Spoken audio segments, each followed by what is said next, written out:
Welcome back. Today I'm going to give you a brief recap of the second season of the series Foundation. Before we begin, I want to thank you for subscribing and leaving your likes. Let's get started. Just like in the previous season, there will be several storylines that not only barely intersect but also take place at different points in time. For convenience, I've arranged them in chronological order.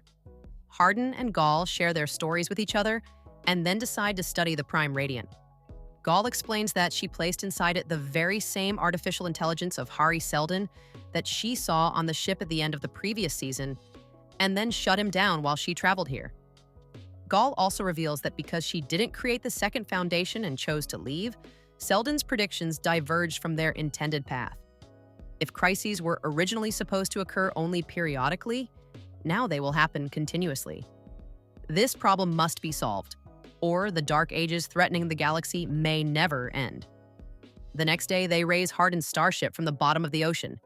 But they realize a massive wave is about to hit them, and there's no time to check all the systems. So they free the AI version of Harvey Seldon. Harvey is furious because he has been conscious inside the Prime Radiant all these years. Still, he regains his composure and helps them take off. Seldon insists that without the second foundation, his entire plan is doomed to fail.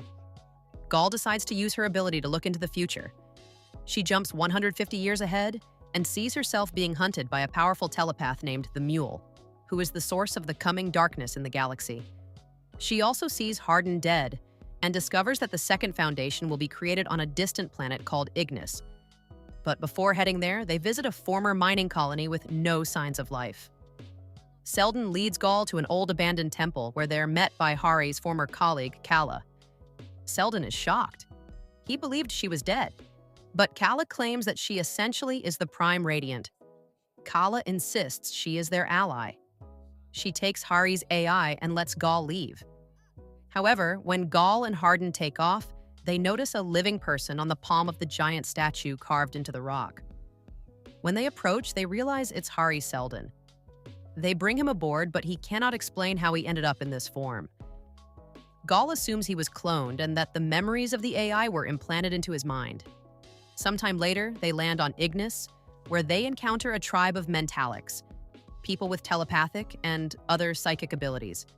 Seldon knows about them and doesn't trust them, but their leader, Telem, assures them they are safe. She reveals she has been gathering mentalics from across the galaxy for years, and she is surprised that Gaal can see the future.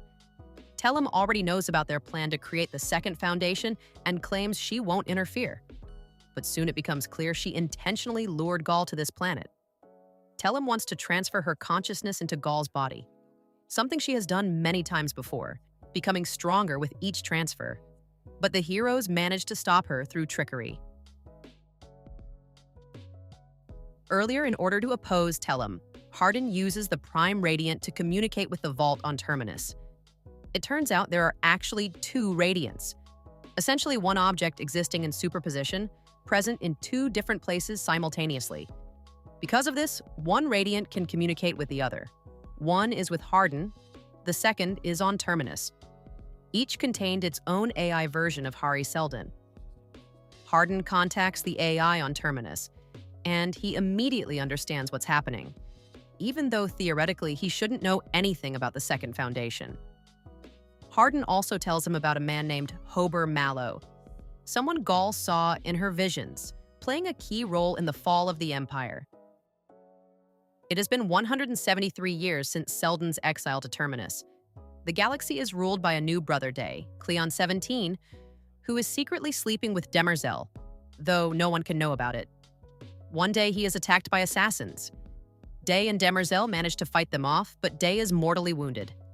Demerzel saves him, but the doctors suspect their connection, so everyone involved has their memories erased. Day begins to suspect that brothers Dawn and Sunset orchestrated the assassination attempt. The reason? He has decided to end the genetic dynasty of clones. Day intends to marry Queen Sareth of the Cloud Dominion and have a biological child. He hopes this will strengthen the Empire, which has been fracturing lately. Sareth, meanwhile, wants to find out who killed her parents. She suspects the order came from a previous Cleon. She soon learns the truth. Initially, she tries to pit the brothers against each other, but eventually falls in love with Brother Dawn, and they begin to dig into the Empire's past. Meanwhile, the Emperor learns that Terminus was not destroyed by the Mega Flare as they believed. Seldon's followers staged the event using the lost Imperial warship Invictus. For years, the Foundation has been growing, and many peripheral star systems have joined it. Day orders an investigation. They release General Bel Rios from prison, a brilliant commander who once disobeyed a Cleon. The Emperor blackmails him by threatening his loved ones, forcing Rios to comply. Rios and his loyal crew head to the Far Systems and learn from an informant about the Foundation and its increasing military power. The Foundation, meanwhile, thrives and expands. They recruit worlds either through merchants or missionaries. Merchants lure civilized planets with advanced technologies. Missionaries impress barbaric worlds with miracles, claiming their god Hari Seldon grants them power. 138 years after the vault first opened, an alarm sounds, indicating the vault is opening again. People rush to it, expecting Seldon to appear, but instead a guardian is incinerated, and a message appears. Hober Mallow. They try to figure out who he is. High Priest Polly Verisov knows him and sets off to find him with his colleague Constant. We learn that Hober Mallow is a former missionary of the Foundation, known for being a con man and a swindler. He fakes his own execution as part of a scam. At that moment, Polly and Constant find him, just in time for Mallow to steal their ship and flee. Eventually, the three reach Terminus together.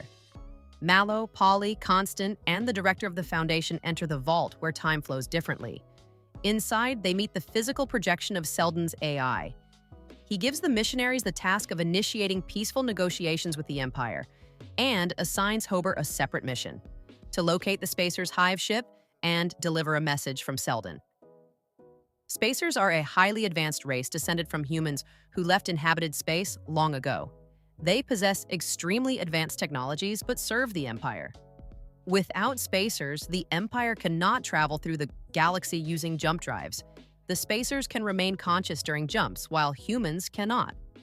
Hober claims he will help free the Spacers from Imperial slavery by giving them a synthesized element called Apolax, which they depend on. After weighing the risks, the Spacers refuse, implant a strange device in Hober's hand, and hand him over to General Rios. But Hober quickly escapes from their ship. Polly and Constant arrive in the Imperial capital to negotiate, but they are arrested and prepared for execution. The Emperor turns their deaths into a spectacle, but Hober disrupts everything, frees the missionaries, and nearly kills Cleon. Despite this, they are captured again. Hober doesn't understand how Rios can serve such a foolish emperor. Humiliated, Brother Day decides to deal with the Foundation personally. Together with the prisoners, he boards Rios's flagship and leads the entire fleet to Terminus. Queen Sereth arrives on Trantor with her retinue. Brother Sunset meets his former lover Rue and spends time with her. One day, he shows her frescoes painted with living pigments and tells her that in the past, intelligent machines existed until they rebelled, and a war between humans and robots began. Humans won and banned the creation of such machines. Demerzel, who is the last surviving robot, was spared, though Sunset cannot remember why. He recalls only the phrase, "She always will be, and always was." Soon he notices an odd flaw in one fresco. When he touches it, a hidden passage opens, a secret neither he nor the Emperor knew existed. Inside, they find a projection of the first Cleon, who reveals Demerzel's origins. 600 years ago, the young Prince Cleon discovered this chamber, once a prison for the robot. After the Robot Wars 5,000 years earlier, the ruling emperor decided to preserve one machine. The prince begins talking to Demerzel and grows attached to her. Eventually, he frees her, but installs a program forcing her to serve the Empire. Everything becomes clear. The true Eternal Emperor was never the clones of Cleon the First, it was Demerzel. The clones were merely a facade, while she manipulated them and ruled the galaxy. Yet she herself remained enslaved by the program, preventing her from disobeying orders. As Sunset realizes this, the projection of Cleon the Wild locks him and Rue inside Demerzel's old prison. Brother Day arrives on Terminus with Polly Verisov and meets with Foundation leadership. Day sees that the Foundation is playing the long game and will eventually destroy the Empire. He heads to the vault and demands Seldon order everyone to surrender. But Seldon refuses. Their conversation makes it clear that Seldon knows who the true Emperor is. He addresses Demerzel, saying everything he does is for humanity's survival. Cleon returns to his ship, and Demerzel tells him she must leave. She departs for Trantor. Enraged, Day orders Rios to drop Invictus on the planet to destroy Terminus. Rios doesn't want to do it, but is bound by oath. He complies. Invictus crashes and obliterates the planet. Day plans to destroy the other Foundation-aligned worlds as well. Rios can no longer tolerate this and refuses to follow orders. Day removes him from command and orders the fleet to jump to the next star system. But the spacer controlling the fleet uses the device implanted in Hober's hand and programs all the ships to jump into a single point in folded space. As a result, the ships begin exploding one after another. Hober explains that this was Seldon's plan all along: lure the entire Imperial fleet and annihilate it. A furious Cleon tries to throw Hober and Rios out the airlock, but thanks to Rios' trick, he is thrown out instead. Everyone on the ship knows they are doomed. The chain reaction will reach them soon. Hober places Constant into the only escape pod, hoping someone will rescue her before her oxygen runs out. The heroes die moments later. Some time passes. Constant's oxygen is nearly depleted, but the vault suddenly appears, pulls the pod inside, and saves her. Seldon had foreseen the destruction of Terminus and hid all its inhabitants inside the vault. Meanwhile, Demerzel returns to Trantor and finds Sunset and Rue locked in her former prison. She confirms she manipulated the clones for centuries to preserve Imperial continuity. She orchestrated the assassination attempt at the beginning of the season because Day intended to break the cycle. It was meant to scare him into abandoning his marriage plans. Demerzel kills the prisoners, unaware that Sunset marked her with green living paint. Dawn sees the paint, realizes the truth, and, together with Sereth, escapes. Dawn reveals Sereth is pregnant with his child. Afterwards, Demerzel awakens the next generation of clone emperors and activates the Prime Radiant, which Seldon had previously given her on Terminus. On Ignis, the living Hari Seldon remembers his past.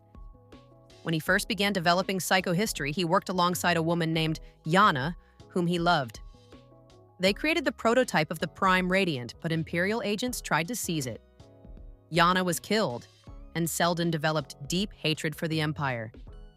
In the present, after Telem's death, Gaal becomes the leader of the Mentalics.